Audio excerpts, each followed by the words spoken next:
Peeps, welcome to today's vlog. What's this?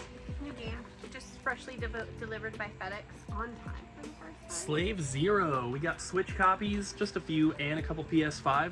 This game looks pretty cool though. We'll have Jesse throw up some gameplay, but it's like a side-scroller 2.5D hack and slash beat 'em up. It looks pretty good. I and Cole were just talking about hating like all of this descriptive like terms for games and gaming, and we think that there should be better names. Yeah, but this game looks pretty cool, and that's an awesome cover. It's pretty creepy looking. It's like some weird like biomechanical devil guy. Looks pretty cool though, but not too many people are hyped about Slave Zero. But you know what everyone is hyped about is Paper Mario! 1,000 Year Door coming out for Switch very soon. Oh, I haven't played it either. See, we're all playing it for the first time. It's gonna be awesome. We had 4 orders that got pulled this morning. This one here is a bunch of movies, some awesome VHS, some Legend of Zelda Spirit tracks, and some good PS2 RPGs here. This one's kind of just a mix of some random stuff, Halo, Lord of the Rings, and Metal Gear. And the last one, PS3 and PS4 games, Wolfenstein, Infamous, and Devil May Cry 4. Thank you guys for your orders. And if you're new here, top link in the description down below. You can place some orders too.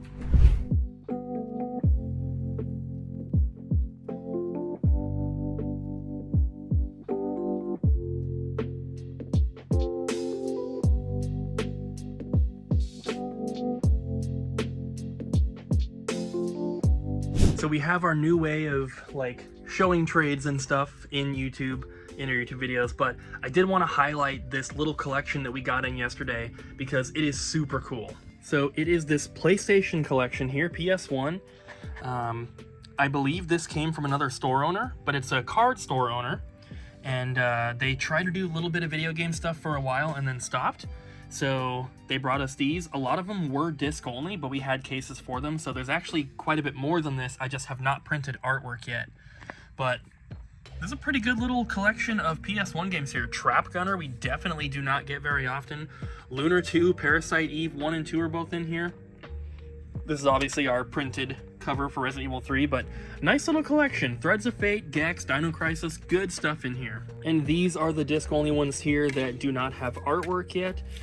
There's not quite as good stuff in here. Still some good titles, but the more expensive ones, luckily, we either had cases for, or he had the cases for them. But there's still some really good stuff. I'm gonna try to possibly get through printing artwork for these things today, but we'll see. But either way, I love seeing this awesome PS1 stuff come in, and we don't get enough PS1 games.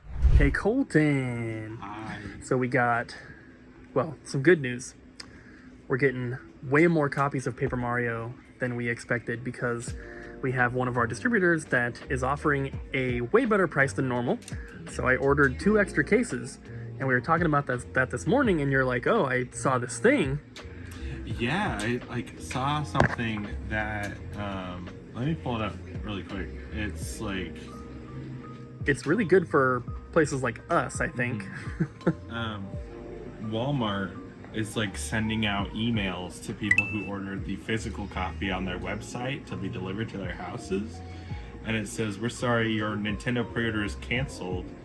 We know you were looking forward to purchasing Paper Mario the 1,000 Year Door Nintendo Switch online. At this time, Nintendo will only be offering this item in stores. So according to Walmart, Nintendo said, hey, don't sell physical copies of this game online, only in store. So like, what's the implications of that? Could mean 2 things, I think. Number 1, which I don't think is what it is Nintendo just wants more people buying in person and more foot traffic to the stores.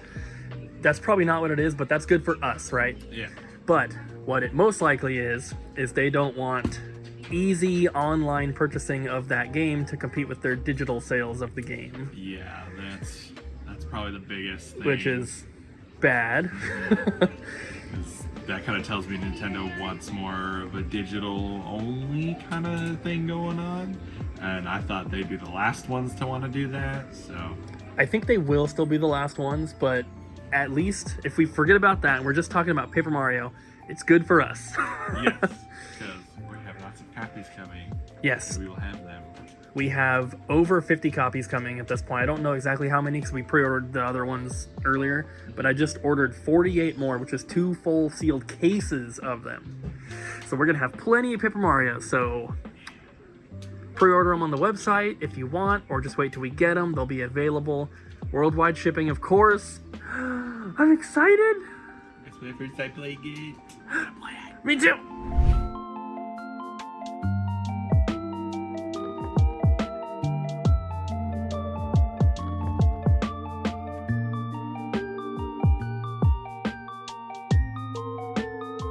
All right, Bobby, what do we have here? Got some polish and stuff, because look at this. It's all scuffed and got fingerprints all over it and whatnot. So we're going to use this handy dandy 1, 2, 3 step process to give it a nice little buff out. Make it look all purty and clean again. We have shown this before in a video a long time ago, but we didn't do it on a PS3. So this is going to be pretty cool. GameCube, right? It was a little... I can't remember what it was on. I feel like we've done it on a GameCube before. But yeah. GameCube possibly. I think Ryan did it on like a Game Boy screen at some point. It's hard to remember because it was a while ago, but this is the before. Bobby's gonna do his magic and we'll show you the after. Yeah.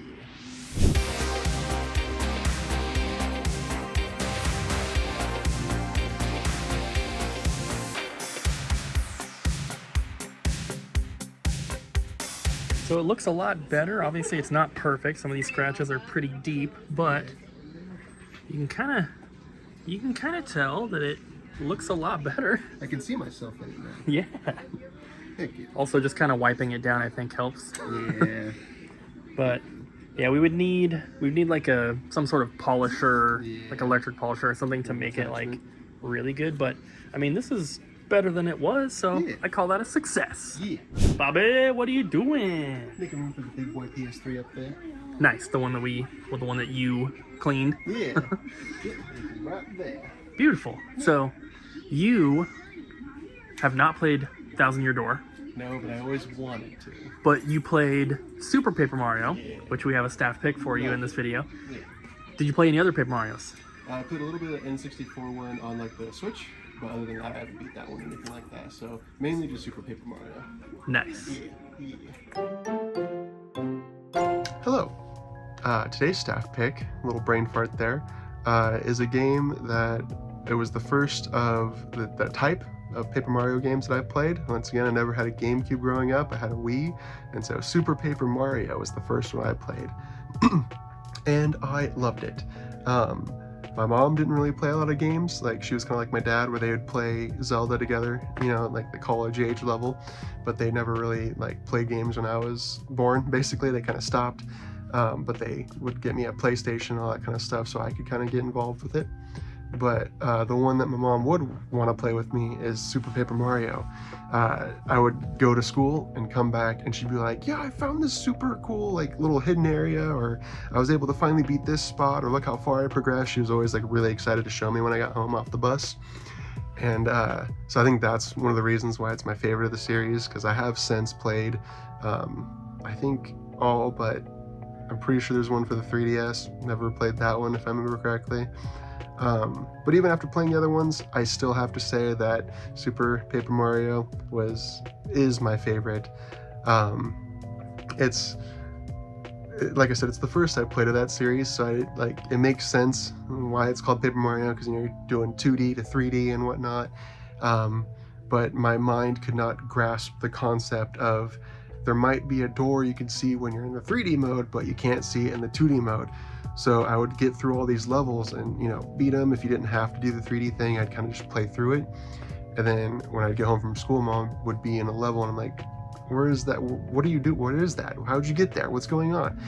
And she'd be like, oh, well, you just, you know, press this button and it changes the camera, and oh, there's all these enemies that are there, or you can bounce on certain things in a different way. And that just blew my mind as a kid.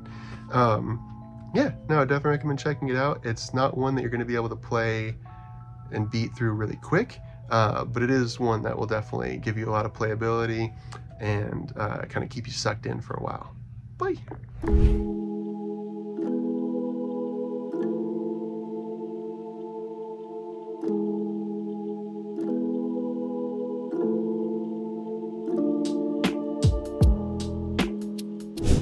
our console storage room. It is freaking packed. Look at that. TurboGrafx, Atari Jaguar, Sega Master System, Sega CD. We have some good stuff too. GameCubes, N64, Xbox, PS1. And there's even more stuff over here. Golden 64, just waiting for a controller. Look at these extra boxed consoles we just don't even have room for. There's an NES Classic hidden up top. See that? Where? And the second shelf top hidden right there. Oh, wow. 2 controllers. A couple switches just shoved in here. At the new store, we have a much bigger area to store consoles, and we're gonna do it on the same kind of shelving, but it's gonna be so much better. We're gonna have way more room, it's gonna be more organized, and we're gonna make sure everything has these kind of tags, and we don't have the old style here, or none like this. I really wish that Ariel was here today to talk about Paper Mario, because she told me that she's beaten that game on GameCube twice, and she really loves it. Unfortunately, all 4 of us that are at the store today have never played it, so we're all really excited. Obviously, we've heard great things. I've never heard anyone talk bad about Thousand Year Door at all, so we're all excited to play it. But I want to know, are you guys excited? Are you going to pick it up? And have you played the GameCube version? Let us know in the comments down below. So I never played the original Paper Mario Thousand Year Door. I'm sure a lot of you guys have. And I watched a bunch of trailers, and I looked on Reddit where people are discussing the game, and it looks like there's at least a few main changes that they've made to the Switch version, which should make it a lot better. So for those that have played, here's what you can expect the differences to be. Number 1, it's not a port, this is a complete remake, so it's all brand new graphics. It looks like they redid all the music as well, but it looks like early on in the game, you can get a badge that will unlock the GameCube version of the music track. So if you want that original music, that is an option. I think that's pretty cool. They implemented this kind of like quick partner change feature, which I guess in the original one was kind of a tedious process and took way longer. Now it's like really quick, really easy. And then people are complaining that the original game had a lot of backtracking in like the second half of the game, and Nintendo is saying that they have alleviated this problem. They didn't really explain how, but if that's something everyone was complaining about, that's a quality of life change that needed to be made, and it sounds like they have made it.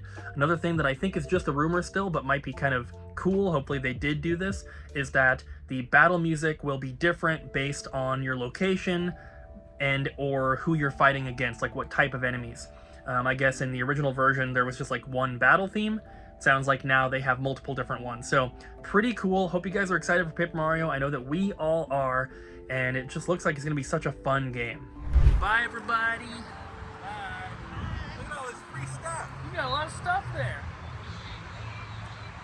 It's not free stuff. I'm working on Lego stuff at home for the store. So. And I think I'm gonna play some Slave Zero this weekend. I might try it out tonight. I opened my copy, so Do we know if I it have has no anything excuse. to do with the Dreamcast Slave Zero? Because it's Slave Zero X, I don't know. and I Probably. wondered if it has anything to do with it. It says set in the biopunk world of Slave Zero 99. That's Dreamcast era.